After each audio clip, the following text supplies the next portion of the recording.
Bucky's basement.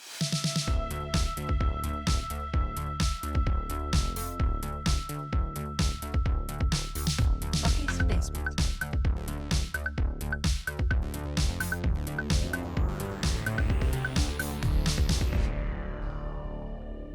Whack.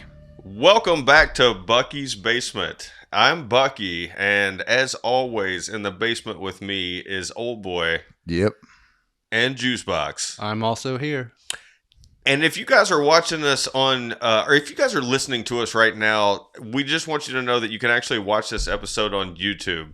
And the only reason I'm pointing that out this week is because Old Boy has added a few things behind him in the basement on the wall. And I rearranged. he rearranged, and now I can't stop staring over his left shoulder at one of my just childhood crushes. That apparently Arnold? Not Arnold. He does have a brand new Conan the Barbarian movie poster on the wall. Yeah.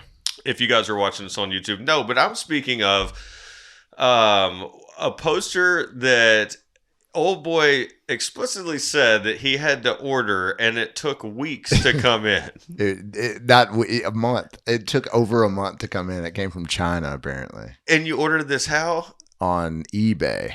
Oh, I thought you said Amazon. Amazon, it took the same situation. This also came from China, and I feel like it came from somebody's house printer. Yep. Yeah, Yep, totally. that's what happened. I mean, it's And we're not going to tell you what this poster is, but it is iconic. And the only way to see that is to jump on YouTube and look up Bucky's Basement, watch this episode.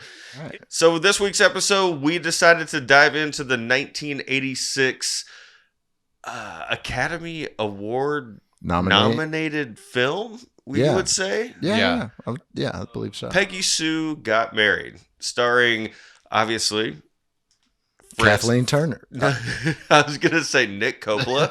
It was directed by Nic Cage's uncle, Francis Ford Coppola, which was just kind of weird for what kind of he was doing at the time, right? He had just came out of Godfather and Apocalypse Now. And, you know, this was, and I read some things, and this was like a strange time in his life when he just wanted to, he actually opened his own studio called like Toe Trope studio or whatever. Okay. And this was the first movie out of that studio. It's such a weird choice, but yes, okay. And I think the next two he bombed and the studio closed. So That's interesting because I was going back and I don't know a ton about Francis Ford Coppola, you know, beyond just like his major movies. So I was going back and looking at his filmography, and it's all over the place. Like he's got some great movies, and then he's got some stuff that's, you know, rated about 5 on IMDb, and it's questionable. And I was so curious about this movie because it seemed like reading about it, it kind of went through some sort of pre-production hell, whereas the director was changing, the actress changed, like several things happened, and then it landed with Francis Ford Coppola directing it. So it's like, how did that even come about? Was this like just something that he wanted to do with his new studio because he knew it would probably be like a fairly decently received movie? What do you think Nic Cage calls Uncle Francis? You think he calls him Uncle Francis? Uncle Frank, Uncle Frank? probably. That sounds like a Nick Cage. But then he doesn't go by Frank Coppola though. No, but I mean that's his nephew. So? Yeah. Uncle Frank. Okay. He apparently is known for just bringing out these rookie actors, and they have insane careers, right? So you have all these actors these days that want to be in a Tarantino film just to be in the Tarantino film.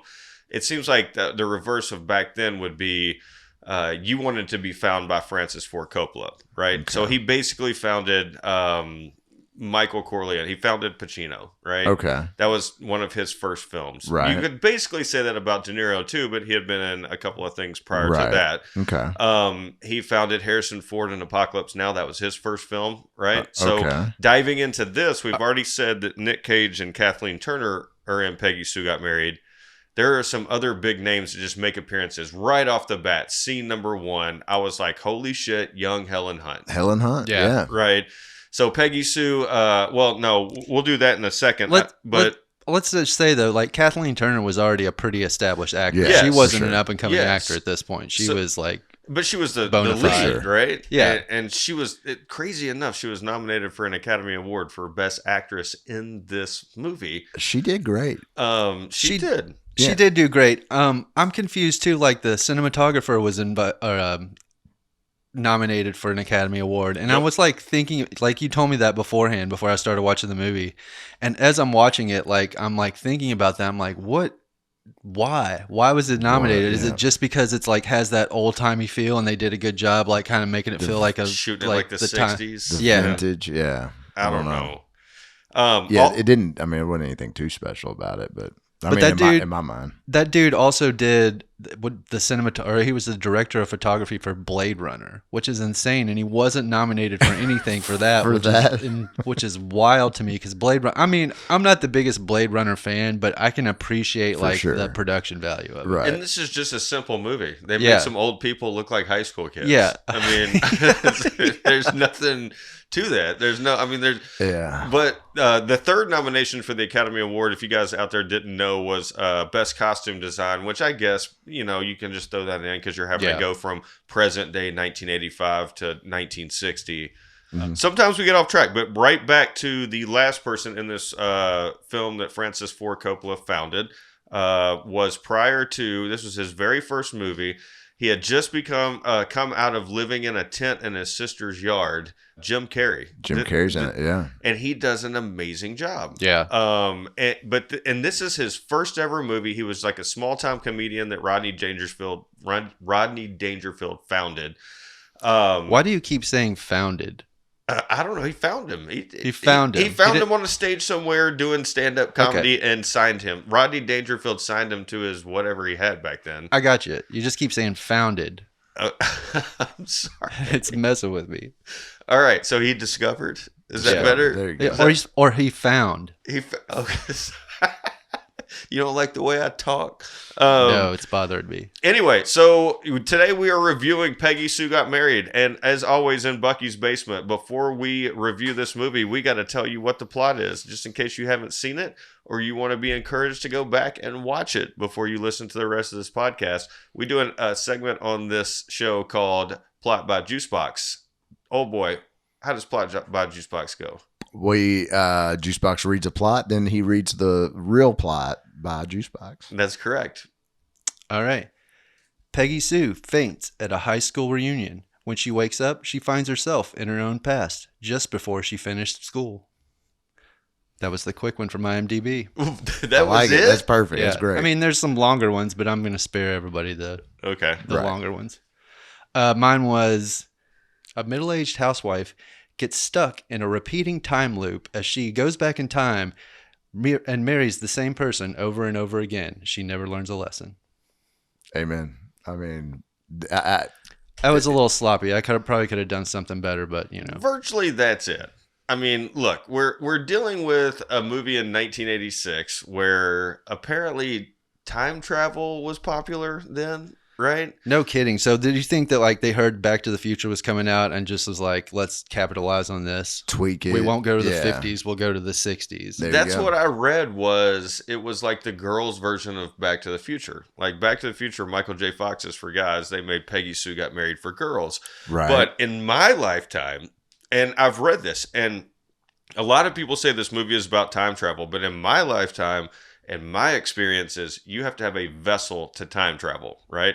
In this movie, she faints on a stage and then all of a sudden wakes up in 1960. And to me, that's more of a Wizard of Oz type deal than actual time travel, right? Okay. I feel you on that. And I wrote down that they just don't care about the science fiction of the time travel. They're just like, she's back in time. Don't worry about why. Don't worry about the how. Just like know that she's back in time and that's the way the story's going. They didn't get hung up on any of the extra stuff. Even though in a later scene, when she goes back in time and she's talking to the young nerd billionaire Right. about time travel, and he just comes up with like these random Einstein theories on how this actually could be possible. Yeah.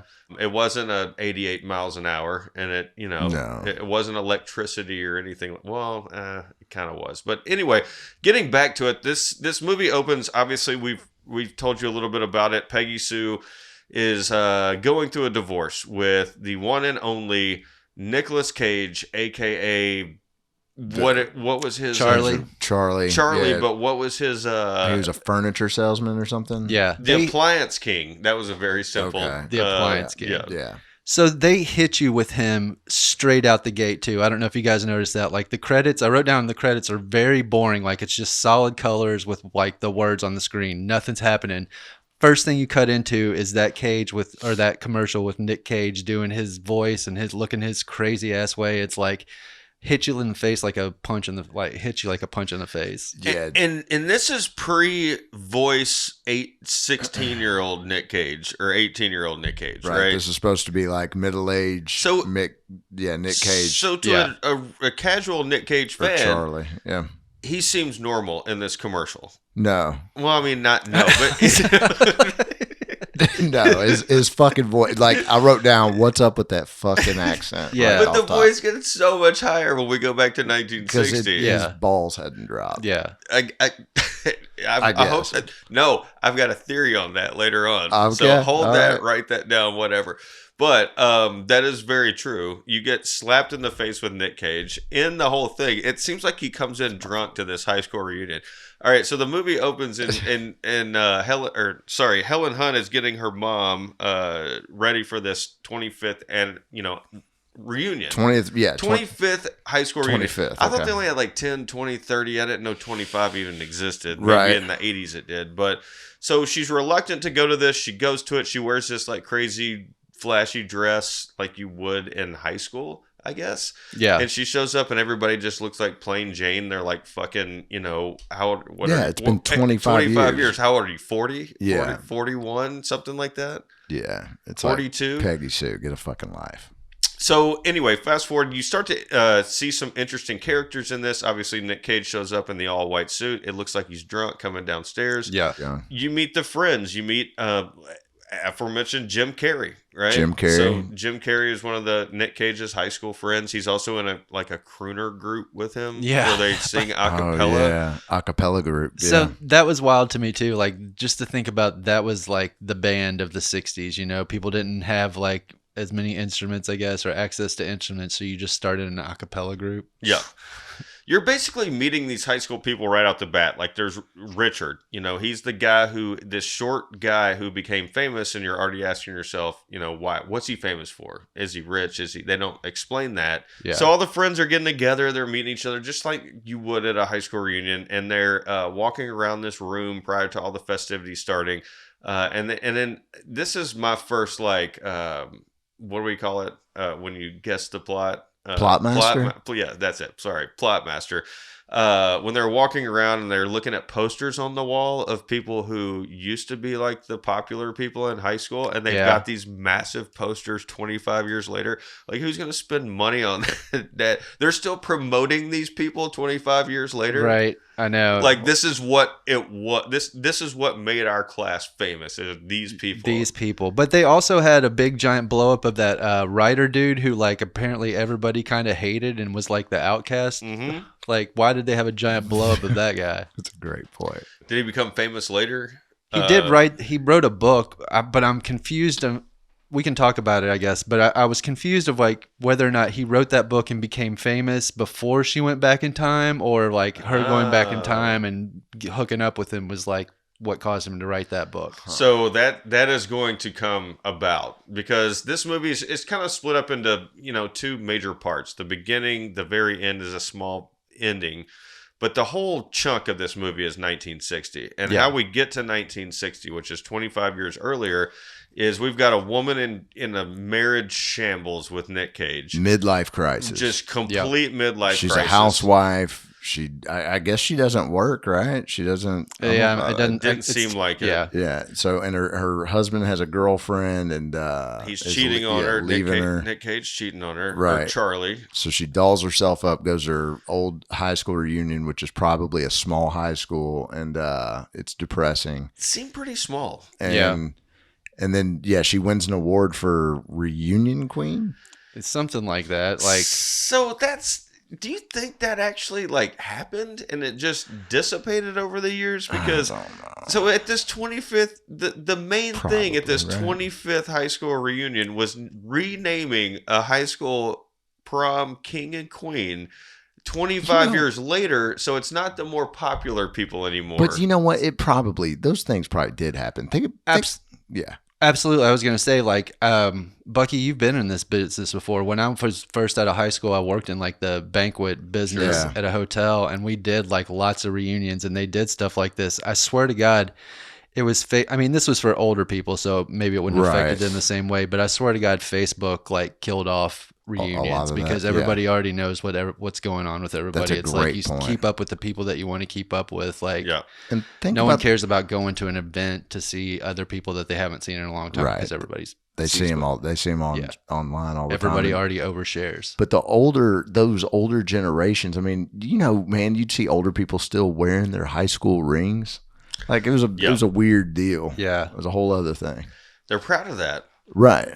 Yeah. Although there's things in life you can accomplish much more and further beyond that. Yeah, but I'm sure it probably was a thing though. So before we get to 1960, we got just two more quick things to cover. One is the crowning of the king and queen. But prior to that, so they're getting ready to do these festivities and bring the prom king and queen. It's like redrafted prom king and queen 25 years later on stage. They cut to a scene off stage where we're still learning the Friends, and there's a scene where Jim Carrey takes one of the girls, his old flame, right? Oh, his old flame from high school, into the bathroom, and they start doing cocaine. Right. It was the 80s. Yeah. I mean, it was the 80s, but it's not like people were there just like drinking and getting fucked up. I think they were. You think they were? Yeah. They didn't show that on screen, but they made it very apparent to show Jim Carrey and this girl doing blow in the bathroom talking about it. I love too. He's like, what? I think he was a dentist. He's like, I'm a dentist. I can get the medical grade. It's like medical grade cocaine. Cocaine? Yeah, dude, from being a dentist? I fucking made so many notes. I was like, wait, dentists get pharmaceutical grade coke? Like... were we just not going to the right dentist growing up? We made the wrong career move is what it sounds like. Yeah. I mean, it's like, and plus, not only you're a dentist, you can get pharmaceutical grade coke, you can just walk out with it and not use it for work. Right. Unaccounted for. Jim Carrey was doing some shady shit 25 years later. Yeah. I can't imagine what, some of them were doing. But anyway, so they're doing blow in the bathroom. Meanwhile, outside, they're crowning the prom king and queen. The king is Richard, the nerd from high school who grows up to become a billionaire off computers. We've said that. They call out the queen, Peggy Sue. She looks the part. She gets on stage, and it's so overwhelming that she faints into a vessel that takes her back to 1960. Right. Yeah, maybe her mind just transferred to her body in 1960. That's my pseudoscience. I mean, that has to be it because there's no way like her parents and everybody else was like, oh, here's this 42-year-old woman that's automatically living on her house. Right. Like, but I mean, she looked 42 in the past to me too. No, that's what I'm saying. She looked 42 in the past. Yeah. Like you have to think that her brain just got transferred into her younger body or something. That's my science. Okay, so I'm still 100% Wizard of Oz method here because here's the deal: she passes out at the prom, she wakes up in the hospital, same thing, and she just went through this in a dream. Okay, so you're saying she didn't time travel at all, is what you're saying. This is all a dream. Okay, so I wrote down something about that because I was having a hard time with it. For one thing, anytime I watch a time travel movie, I'm always thinking about like, is this a time loop? You know what I'm saying? Has this been going on over and over again? Like her going back in time and telling the nerdy dude about like all the inventions that he was going to do, like in turn leads him to make these inventions, yada, yada, yada. But the thing that makes me think that it actually was time travel for some reason is because the book that the hipster beatnik dude dedicates to her at the end, but she had never had an interaction with him like the first time around that she was talking about. That was one thing that she always regretted that she never talked to him or whatever. So to me, like when I was 100% with you, I was like, this was not actually time travel. This was her like having a near-death experience and like going back and like working something out, like almost like being on an acid trip or something like that. But that whole thing, that dedication in that book threw a wrench in the whole works. Okay, so that was from the beatnik, not the nerdy guy? It was the beatnik. The beatnik was. Yeah. All right, so 1960, we wake up in high school. It appears as if they transitioned this by her waking up from giving blood or passing out from giving blood, which was kind of a smart, little transition. I liked it. Yeah, that's cool. And this is where we first meet our nasal Nic Cage, is what I'm going to call him. Yeah, can you do an impression so the listenership I want yours knows? first. No, it's Peggy Sue. It's like even higher than that, though. It is. And it's got like a. Can we do maybe we'll have to do a clip. Hey, Sue, Peggy. Yeah, that's close. That's close. Keep going. I just made a withdrawal. Now I'm going to take my deposit or something like that. That was not good. It's one of the first things he says. Yeah. It's not good. But it's Peggy. I can't do it. But Nic Cage's accent or whatever voice he's putting on is terrible. His look and his accent took me out of the movie immediately. I was like, what? I mean, for one, it was like, okay, this is Nic Cage. But for two, it was like, this is wildly distracting. Okay, Yeah. so here's my theory on this. We got to take ourselves out of today's Nic Cage glasses, right? We've got to put ourselves inside 1986 Nic Cage because, let's be honest, this is his third movie, maybe fourth. No, he's got a lot of other movies under his belt. Like he's probably been in 10 movies at this point. Maybe not. Maybe not huge parts. Maybe not leading roles. But he's been in. Like if you look back at his IMDb, he's been in about 8 to 10 movies by the time this movie comes out. Right. Okay, so getting back, my theory was he's still just testing the waters of acting.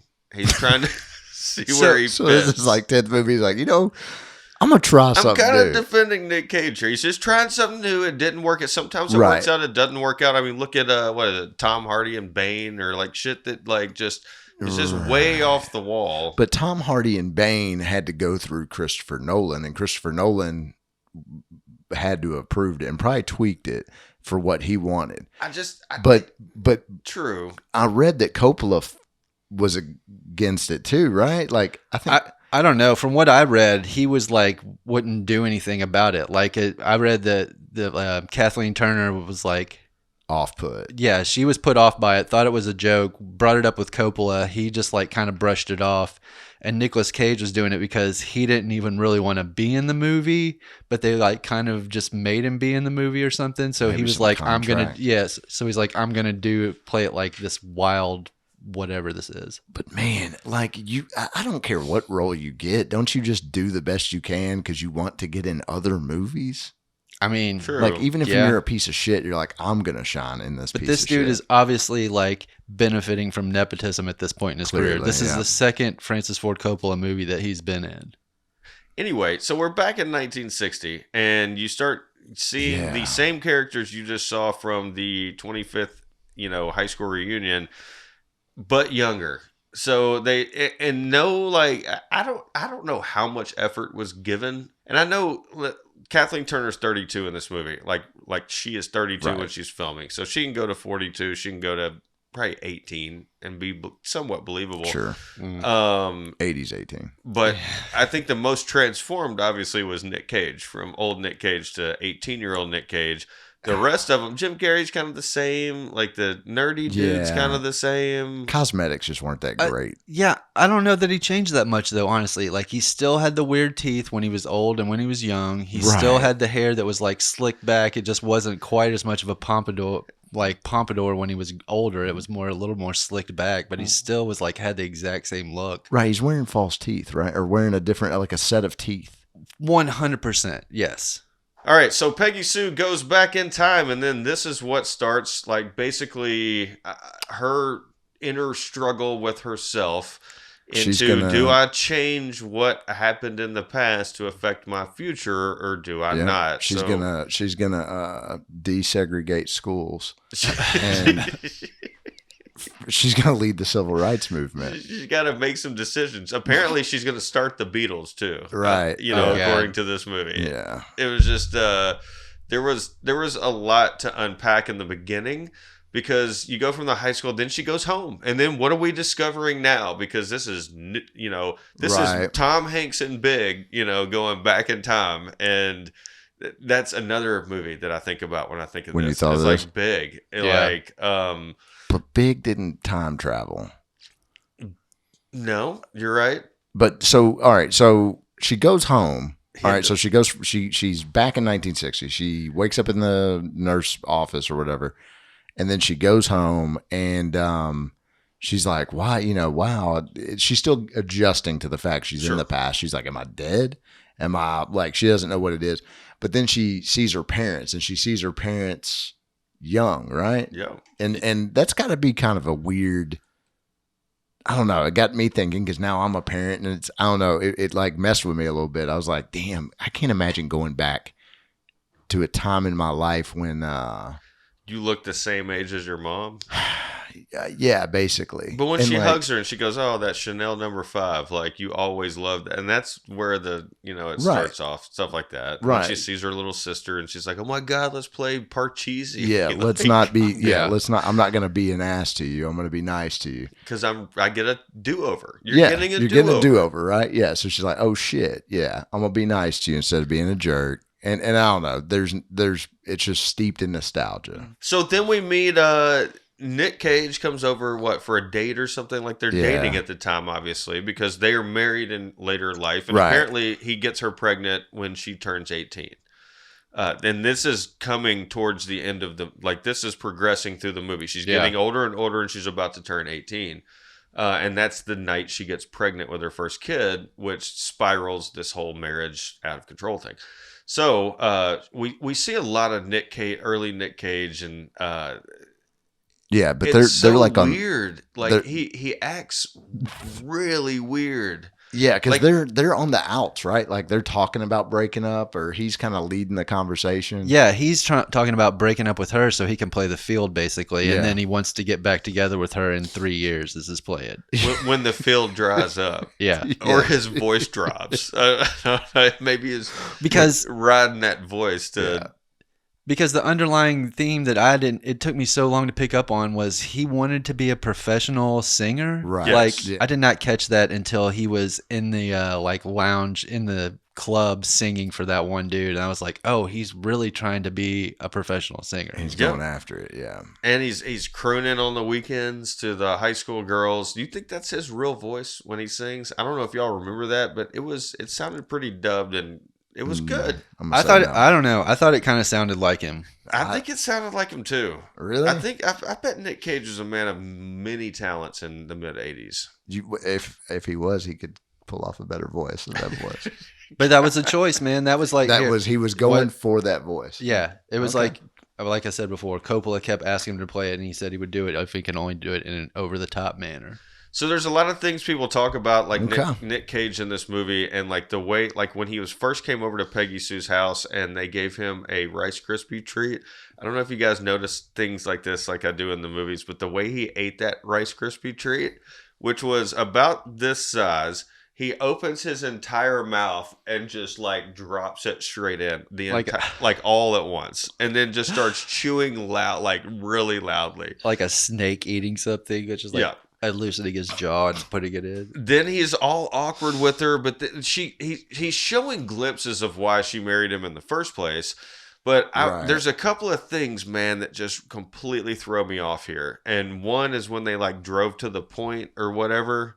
Do you guys did you? I see Juice Box nodding, so this has got to be a big point. This is when Peggy Sue's basically in 1985 headspace, but in 1960 body wise, and she just wants to get fucked. Yeah, she's laid. Horn dog, dude. Yeah, she really is. She's like, it's been time. I've figured out this stuff. Now let's do this a little bit earlier. These guys got tighter skin and more stamina and what. I don't know why I started with that. Tighter skin? Bigger muscles. Okay. Is this something we want to cut out? They're good. Tighter skin. Do you want me to put the Chippendales poster back up? I wrote down in that part, like, she is going through all, like, she's just being the dude, basically. Like, she's pressuring him, and he's like, I don't know. And one line that Charlie had was, you said if you love me, you'd do it. That's a man's line. He also said, she was like, trying to get up on him, and he was like, sex? I'm trying to do the voice. I can't do it. No, you can do it. Look at Cindy. He said, "You mean intercourse?" That's nothing. I can't do it. Sex, you mean intercourse. And then she says something, and I'm pretty sure he says, "With my wang." He said, "You mean my wang?" You mean with my wang? Yeah.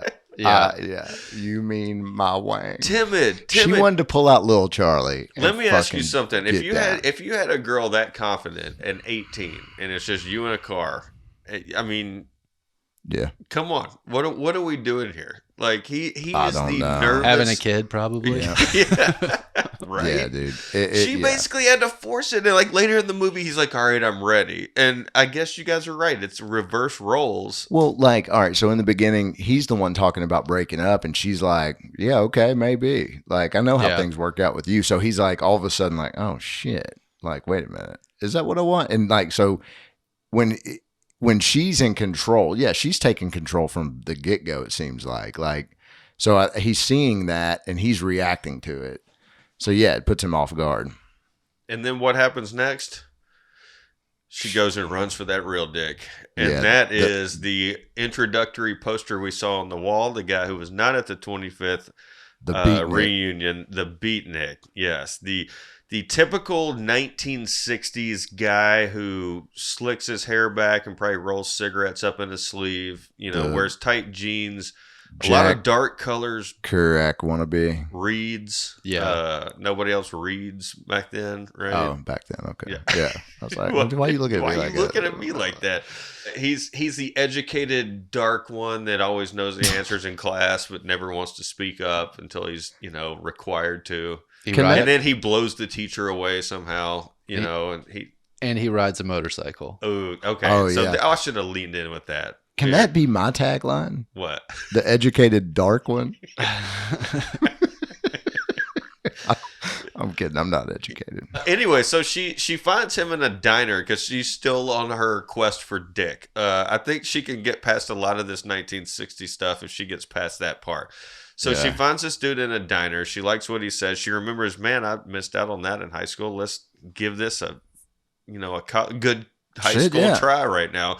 So she rides on the motorcycle with him up into the woods. Like, this is where he's going at night, is in the woods. And they smoke weed that she had. She had somehow confiscated it from her kid or something, and it traveled back in time with her. Is like how I interpreted that. It I must don't have know. been in her pocket. Maybe she always knew where it was, and now she's back in time. She wasted no time getting it. Maybe. No, she alludes to like taking it from her daughter. Oh. Like she says something about that because the dude's like, "Oh, this is really good grass," and she's like, "Yeah." Even it traveled even all the way back here. I mean, she says something about confiscating it from her daughter. Oh, okay. Fuck, I missed that. Damn. All right. So yeah, so she traveled. She was packing weed back in time. Anyway, so she's with him and he's reading her like poetry and telling her what he's going to do in the future. And there's just so many things that don't add up. Like his poetry starts out great. Like I'm about to, you're about to drop those panties. I'm reading this awesome poetry to you that I wrote. And then he starts talking about like rats throwing up, and it went way off the rails. Mm-hmm. Like it was like a high school kid who tried too hard, I guess, at the end. He tried to be too edgy. Right. And then she's like, "Oh my God, but I'm still like want to follow you to the depths of, hell. And let's see where it goes next." And he's like, "We got to get out of here after we graduate." She's like, "Where are we going? Like New York or Paris?" He's like, "No, fucking Utah." And then the bomb drops, and you're like, "What?" First of all, you should get it immediately, but if you don't, because you're in 1986 and all the stuff really hadn't got up to the speed yet. He's talking about polygamy like right off the bat. He's like, "We're going to Utah because I've got this other side chick that I haven't told you about until right now." Yeah. And now I'm dropping the bomb because you're just going to love that you have somebody to play with at home while I go work. And then I get to, come home to both of you. No, he was like, "You guys will do the cooking and cleaning and I'll just write." Damn. I mean, immediately, okay, so think about Kathleen Turner's 18-year-old mind. Maybe that would work, right? But he just didn't realize that he has just dropped this on a time traveler. Yeah. That's technically 42. Yeah, and she's like, yeah. And she's like, no. Yeah, right, my boy. All right, so that's his story in the movie. He basically, But they bone, and they do bone. Yeah, they bone, and she's like, So she gets her. She's like, I'm never gonna call you back. She gets her revenge on Nic Cage for boning later on in life. I guess cheating. kind of. Yeah. Who's to say that her kid isn't Michael I looked it up. The dude's name is Michael Fitzsimmons. Fitzsimmons. Who's to that's say right. it's not Michael Fitzsimmons' kid and not Nic Cage's kid? You know, Damn. she bangs him like what, maybe a couple days before. That's true. Damn. All right. Cool. I'm really into this movie. No, I was gonna say it just goes back to the whole thing that I always think about is like, is it a time loop? Like, has this thing just been continually going on and going on and going on? And she had a chance to break the cycle, and she didn't break the cycle.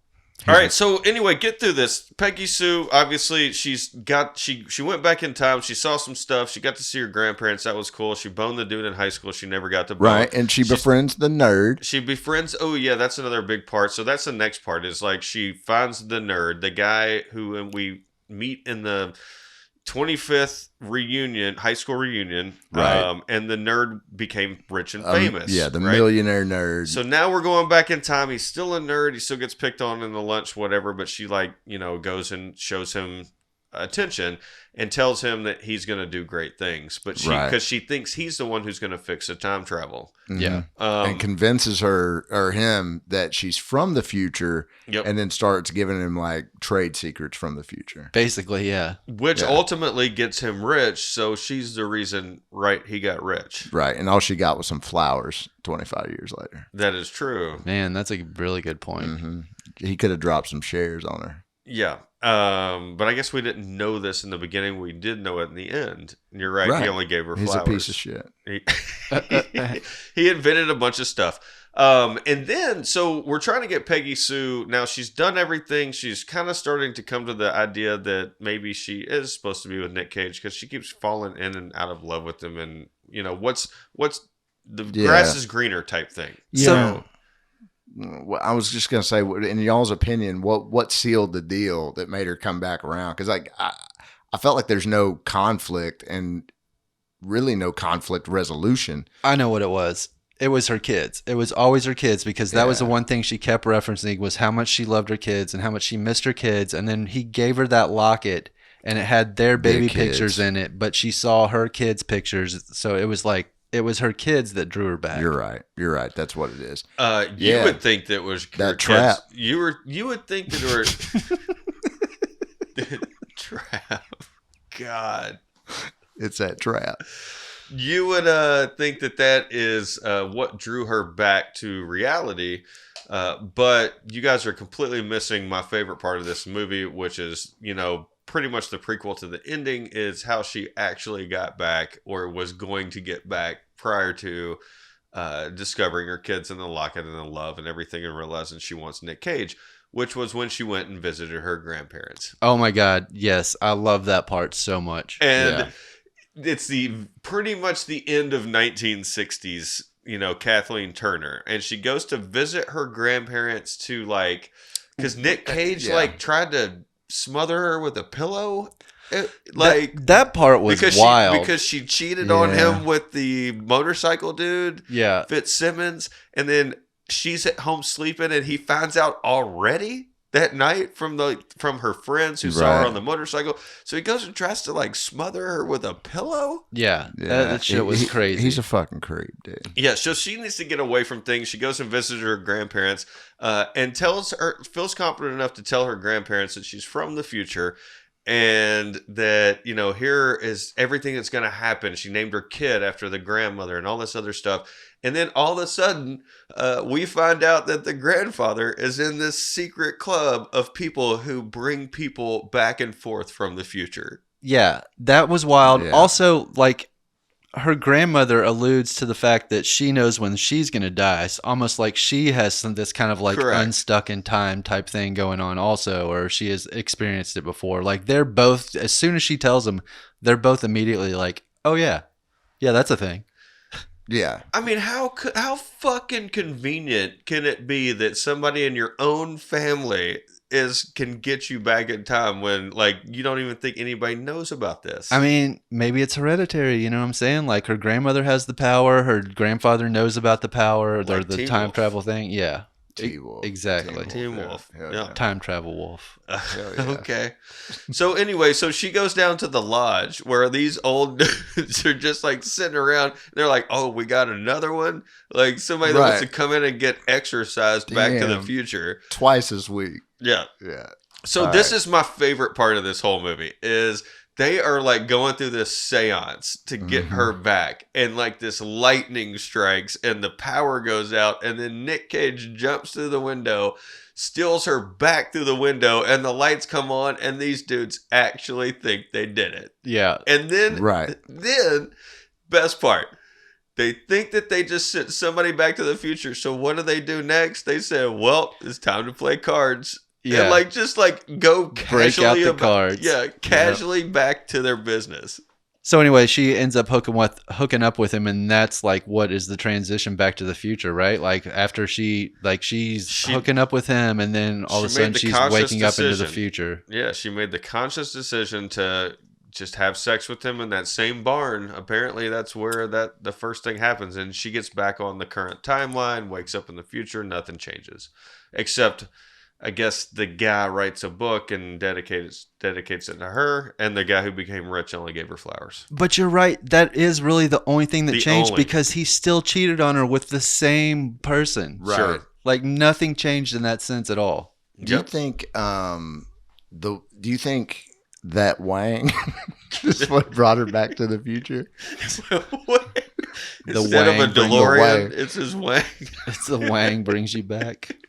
That's the end of the movie, right? More or less. More or That's less, it. yeah. She wakes up. She accepts Nic Cage for His apology. Charlie. She accepts him. She says that he can come back to his house and eat dinner with his kids. Like that was a big deal. Yeah, leaves the girlfriend. And then credits roll, and basically nothing happened. Peggy Sue didn't even get married in this movie. no, She got divorced. she had a She didn't get divorced. Or no, she didn't get divorced. They had a She- separation, right? They weren't really Peggy divorced. Sue got separated. It's time for this week's movie marriage. I need to tell you something. I'm pregnant. Are you sure? I got 7 kids. I think I know what I'm talking about. This week, my movie marriage. I hate to say it now because we've gone through so many good movies that we've compared this throughout the podcast. But I originally wrote down Back to the Future, obviously. Because Clearly, yeah. This is the Yeah. girls' Back to the I Future. think we all have that one. And I wrote down Forever Young. I don't Is know that if you guys remember Mel that. Gibson? It was, yes, it was Wow. with Mel Gibson. Dang. Yeah, He gets to familiar. go back, and then he comes back to the future, and he ages really quickly, but he gets to spend some time in that past life with Okay. those people. Cool. All right, then. So All right. To me, it's like Back to the Future and like Pretty in Pink or something like that. Like some Oh, other yeah. 80s movie Mhm. that's like along the Freaky same line. Friday. Freaky Friday. Yeah. I almost had Something, Freaky Friday. something along those lines. Like, yeah.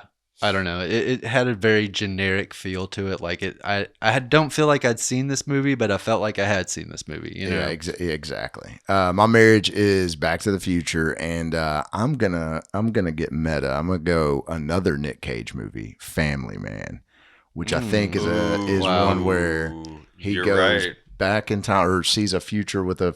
Anyway, there's some time travel esque mind transference. I'm actually a big fan of Family Man. Are I've you? seen it a bunch of times. I can't wait till we get to that. You love Christmas movies.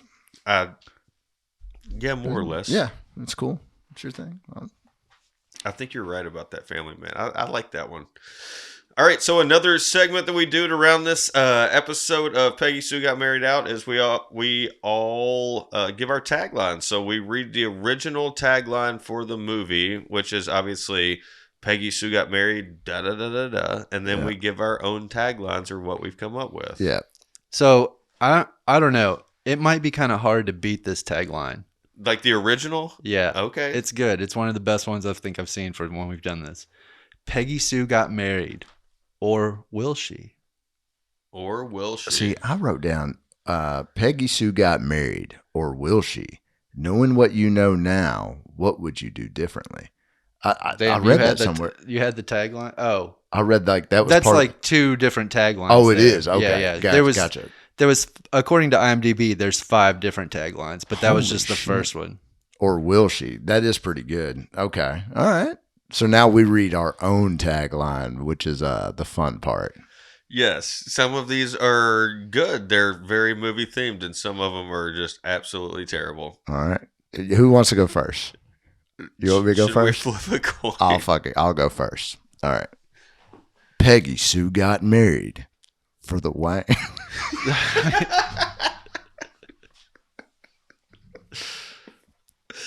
Dang. Sorry. That is All a right. good one. All right. I got more. For the wang. For the wang. All right. Come for the nostalgia, stay for Nic Cage's voice. Terrible. It's good. It's not good. Juicebox? Peggy Sue got married again and again and again and again. It just goes with my time loop thing. See, I like that. You've got the good voice of the Peggy Sue Got Married. That's what I was shooting for. Peggy Sue got married. That trap. That's it. That's all I got. Peggy Sue Got Married. You'll love the sequel, Cocaine Dentists.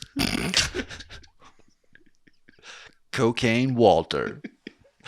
Let's just go ahead and go around the room and rate this. Okay. We have a rating system. Our best rating is this. Yeah, he's awful damn good. I think I got the best one. Our middle of the road rating is this. All right, I'm a little tired, a little wired, and I think I deserve a little appreciation. And our bottom of the barrel rating is this.